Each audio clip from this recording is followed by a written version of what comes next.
Hi, everybody. This week, we remained focused on our fight against Ebola. In Dallas, dozens of family, friends, and others who had been in close contact with the first patient, Mr. Duncan, were declared free of Ebola, a reminder that this disease is actually very hard to catch. Across Dallas, others being monitored, including healthcare workers who were most at risk, were also declared Ebola-free. 2 Americans, patients in Georgia and Nebraska who contracted the disease in West Africa, recovered and were released from the hospital.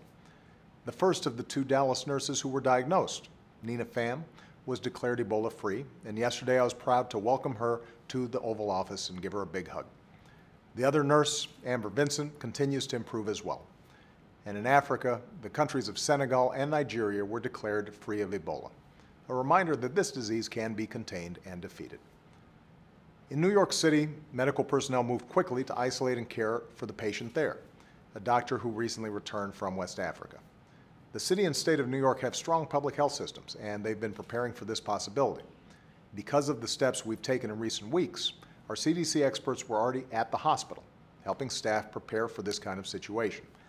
Before the patient was even diagnosed, we deployed one of our new CDC rapid response teams, and I've assured Governor Cuomo and Mayor de Blasio that they'll have all the federal support they need as they go forward. More broadly, this week we continued to step up our efforts across the country. New CDC guidelines and outreach is helping hospitals improve training and protect their healthcare workers. The Defense Department's new team of doctors, nurses, and trainers will respond quickly if called upon to help. New travel measures are now directing all travelers from the 3 affected countries in West Africa into 5 U.S. airports where we're conducting additional screening. Starting this week, these travelers will be required to report their temperatures and any symptoms on a daily basis for 21 days until we're confident they don't have Ebola. Here at the White House, my new Ebola response coordinator is working to ensure a seamless response across the federal government. And we've been examining the protocols for protecting our brave healthcare workers. And, guided by the science, we'll continue to work with state and local officials to take the necessary steps to ensure the safety and health of the American people.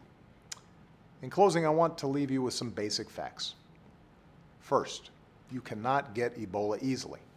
You can't get it through casual contact with someone.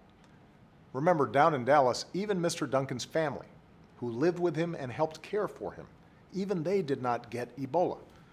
The only way you can get this disease is by coming into direct contact with the bodily fluids of someone with symptoms. That's the science. Those are the facts. Sadly, Mr. Duncan did not survive, and we continue to keep his family in our prayers. At the same time, it's important to remember that of the 7 Americans treated so far for Ebola, the 5 who contracted it in West Africa, plus the 2 nurses from Dallas, all 7 have survived. Let me say that again. 7 Americans treated, all 7 survived. I've had 2 of them in the Oval Office. And now we're focused on making sure the patient in New York receives the best care as well. So here's the bottom line. Patients can beat this disease, and we can beat this disease. But we have to stay vigilant. We have to work together at every level, federal, state, and local. And we have to keep leading the global response, because the best way to stop this disease, the best way to keep Americans safe, is to stop it at its source in West Africa. And we have to be guided by the science.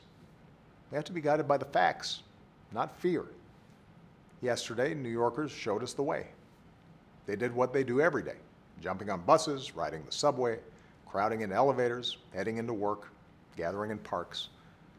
That spirit, that determination to carry on, is part of what makes New York one of the great cities in the world. And that's the spirit all of us can draw upon as Americans as we meet this challenge together.